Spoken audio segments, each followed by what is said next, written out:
karibu sana popote pale uliko na unaendelea kutazama taarifa zetu mbalimbali.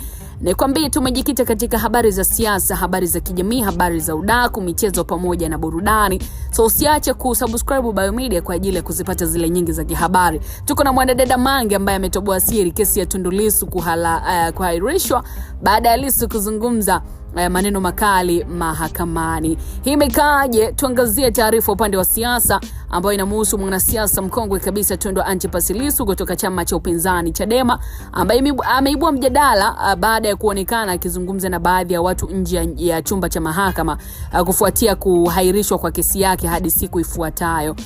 Bana, tukio hilo lilinaswa kwenye video iliyosambaa mitandaoni likimuonyesha akiwa katika mazungumzo na wakili wa serikali mkuu Renatus Mkude pamoja na mwandishi na mtangazaji wa Jambo TV Pasco Mayala.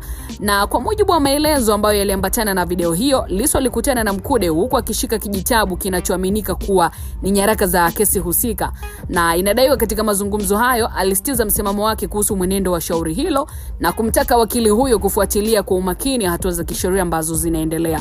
Sasa ingawa mazungumzo hayo hayakuwekwa wazi kwa kina, tukio hilo limezua mjadala mpana sana miongoni mwa wananchi na wadau wa siasa kuhusu hali ya kesi hiyo na hatima yake.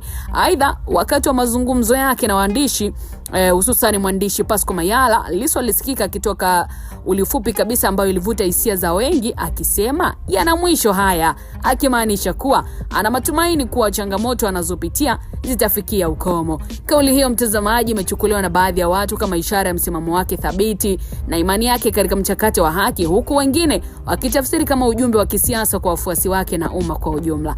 Kesi hiyo pia iliahirishwa bila kutolewa kwa maelezo mengi hadharani kuhusu sababu za kuahirishwa, jambo ambalo liliacha maswali mengi miongoni mwa wananchi ambao wanafuatilia kwa karibu kabisa mwenendo wa shauri hilo. Lakini kwa upande wa wachambuzi wa masuala ya siasa na sheria, wanasema kwamba matukio kama haya huonyesha umuhimu wa uwazi katika utoaji wa taarifa ili kuepusha tafsiri tofauti zinazoweza kuibuka na kuzua taharuki au mgawanyiko katika jamii. Huku wengi wakisubiri tarehe mpya pia ya kusikilizwa kwa kesi hiyo, kauli na matukio yanayojitokeza nje ya mahakama yanaendelea kuwa gumzo mitandaoni na katika mijadala ya kijamii, yakionyesha jinsi swala hilo lilivyo na mvuto mkubwa kwa umma. Na taarifa ya kisiasa inatamatika kama ifuatavyo, mtazamaji wetu. Tuko vyema kuangazia siku itakayofuata mwendelezo wa kesi hiyo, nini ambacho kitaamuliwa. Mimi ni Official Rose D kupitia Biomedia Channel. Tusikizana vyema kabisa tukihabarishana. Uwe na wakati mwema. Bye bye.